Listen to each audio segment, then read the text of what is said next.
안녕하세요. 로렌 원장 이지영입니다. 이번 영상에서는 안면마비 재생 치료에 대해서 조금 설명을 드려볼까 하는데요. 안면신경마비가 딱 오면 먼저 신경이 마비가 되고 그 다음에 근육 자체에 문제가 발생하는 거거든요. 그러니까 순서가 먼저 신경, 그 다음에 근육인데, 문제가 생기는 신경 자체가 재생을 하고 회복이 되면서 결국 이게 점점 회복이 돼야 되는데, 안타깝게도 안면신경 자체가 회복이 잘 안 되면 그로 인해서 2차적으로 얼굴 근육, 표정을 짓는 근육 쪽에 문제가 생기는 거예요. 이게 결국 문제가 되는 거고, 부가적으로 뭐 통증이라든지 아니면 뭐 눈물샘이라든지 이런 것들이 많이 분비되는 건 이제 부가적인 문제가 되거든요. 얼굴 표정 근육의 움직임이 저하되는 게 문제인데, 그래서 안면신경마비가 왔을 때 제일 먼저 치료하는 거는 어쨌든 간에 안면신경 자체가 잘 회복될 수 있도록 도와주는 역할을 하는 거고요.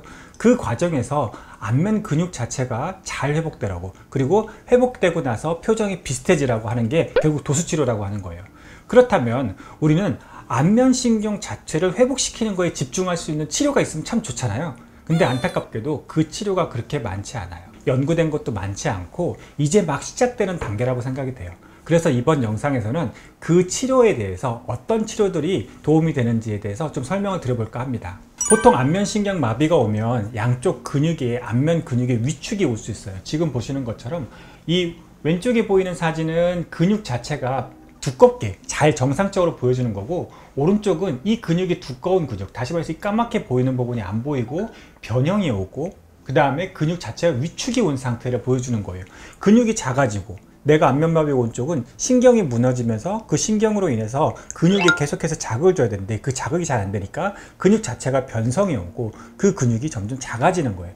이런 상태가 왔을 때 우리는 일단은 먼저 안면신경 자체 회복을 좀 더 도와주기 위해서 노력을 하고, 그 다음에 안면신경이 어느 정도 회복이 됐다라고 하는 사인이 오면 그 다음에 이제 근육 자체의 치료를 하게 되는 거죠. 안면신경이 발병하고 나서의 급성기, 다시 말해서 발병하고 약 6개월 정도까지, 대략적으로 그 정도 시기에 안면신경을 좀 더 잘 회복될 수 있는 게 어떤 게 있을까라고 하는 여러 가지 논문들이 있어요. 그것을 리뷰 논문으로 만들어 놓은 거예요. 모아놓은 논문이거든요. 지금 보시는 경희대에 서서 우리 선생님들이 모아놓으신 거고요.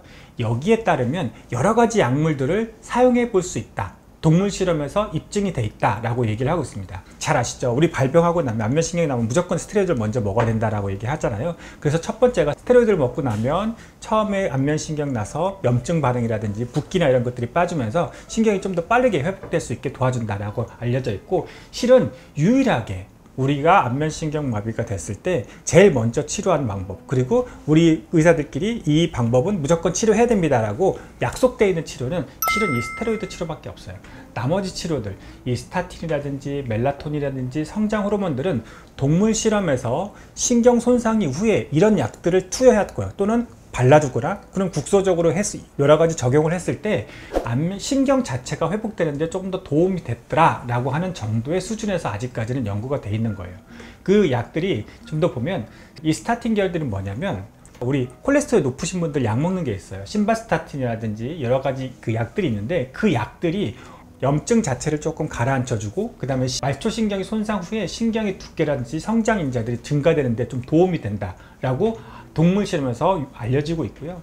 그 다음에 이제 멜라토닌이라고 하는 호르몬인데, 우리 잘 때 나오는 호르몬이거든요. 이 호르몬들이 미토콘드리아라고 하는 세포의 자체에서의 그 힘을, 에너지를 내게 해주는 건데, 이것들을 보호해주고 항염증이라든지 이런 것들이 생기게 되는데, 이렇게 하면서 결국 축삭 손상, 다시 말해서 신경 자체가 손상이 된 것을 좀 더 억제시켜주고, 그 다음에 마리집, 그러니까 신경 자체를 보호해주는 여러 가지 그 보호 물질들이 있는데, 그런 것들을 좀 더 잘 보존해주는 역할을 하더라 라고 하는 게 알려지고 있고요.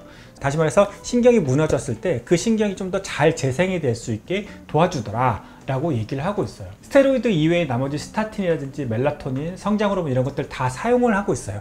물론 안면신경 마비에 사용하는 게 아니고 다른 치료에 사용하고 있는데, 이 약제들이 이런 안면신경 자체의 손상 후에 그 신경 손상을 회복시킬 때 조금 더 도움이 된다라고 하는 것을 얘기하고 있고요. 이거는 얘기할 게 많아서 다음 영상에서 말씀드리고요.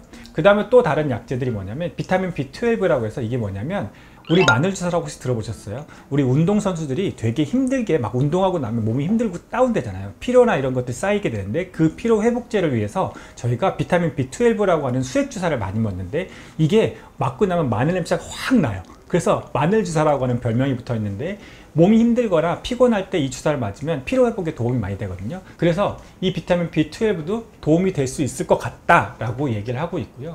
L-카르니틴이라고 하는 약이 있는데 요즘 많이 나오죠. L-카르니틴은 여러 가지에 도움이 된다라고 얘기를 하고 있어요.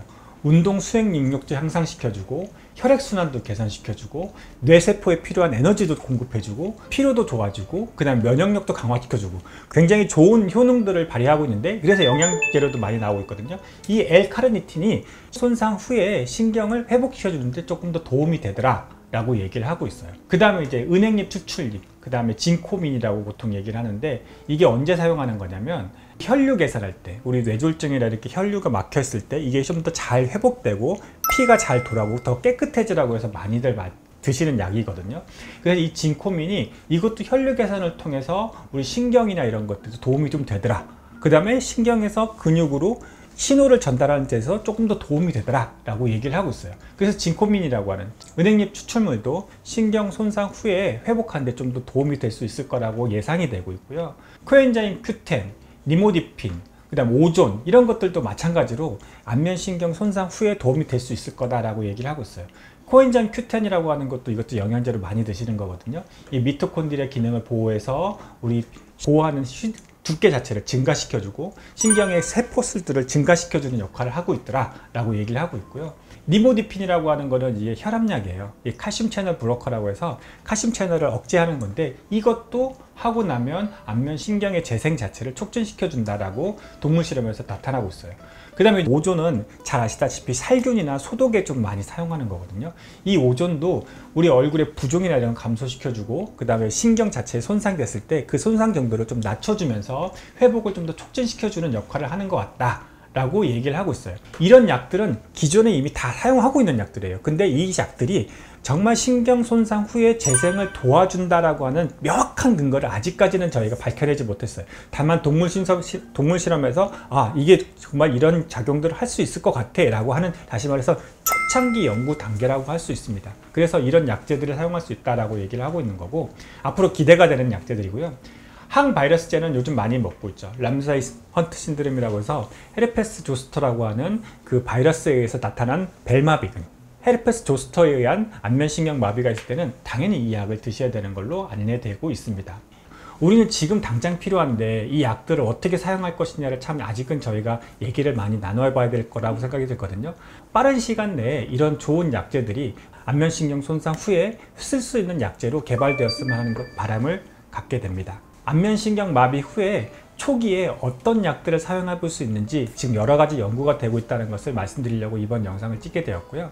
지금 보시는 것 같은 여러 가지 약들은 영양제로도 사용될 수 있으니 그런 약제도 한번 영양제 먹는 것처럼 가볍게 복용해 보시는 건 어떨까라는 생각도 들게 됩니다. 지금까지 로렌 원장 이지영이었습니다. 감사합니다.